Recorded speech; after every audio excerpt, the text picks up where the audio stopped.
Yeah, working in the strip club late at night, I've been taking a lot of taxis because at night there's no public transport, especially if you're in the city. You're not gonna drive anywhere if you're in the city. It's just like easier to get a taxi if you're close. So yeah, I was taking taxis every day home from work. So uh, no, I've spoken to a lot of people, like my non-stripper friends, that like they've never had an issue in a taxi.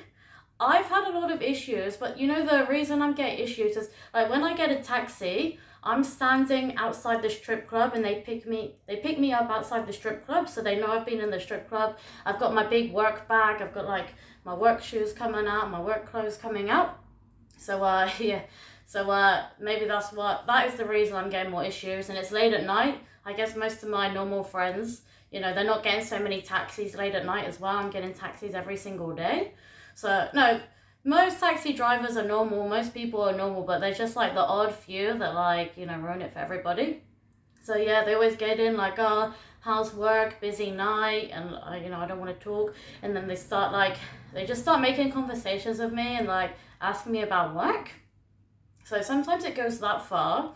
But a few times taxi drivers have asked me to have sex with them. They're like, oh, uh, they've asked me to have sex. I don't know. They're like, oh, do you want a free fare? You want a cheap fare? And then they stop on the side of the road, and then they're leaning over into the back of the taxi talking about me. They're like, oh, come on, you want to have sex with me? And I'm like, no, I just want to go home. Like, and then they're trying to jump in the back seat. They're asking me if I want to have sex with them.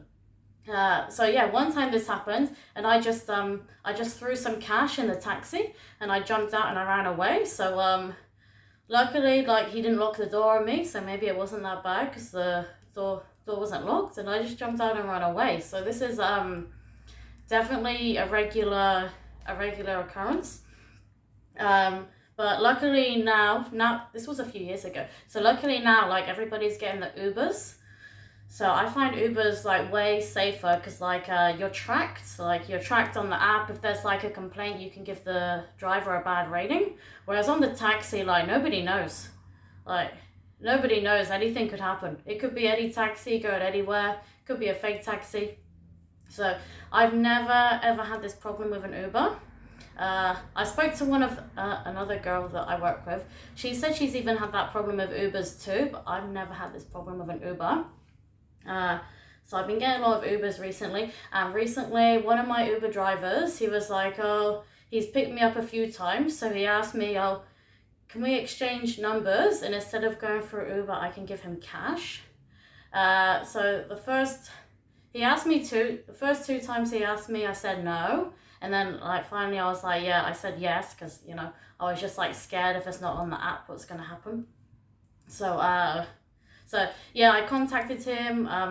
So the first time he gave me a lift, not through the app, I said to one of the security guards at work, I was like, this is my Uber driver. This is his number plate. This is his phone number. Like this is where I'm going. Like, can you please? I don't know if something happens to me, you know where I am. So anyway, got in the Uber. The security guard knows where I'm going. Got in the Uber, and he was actually completely fine. He's been like normal. Uh, he was just normal. So got home, gave him the cash, went to sleep, and then, and then the next day the security guard was like, Michelle, I was like messaging you to see if you were okay, and yeah, I forgot to message the security guard back to tell him I was okay. So he was actually worried about me. But yes, there are good people out there. So the Uber driver is like honest. There's good people out there.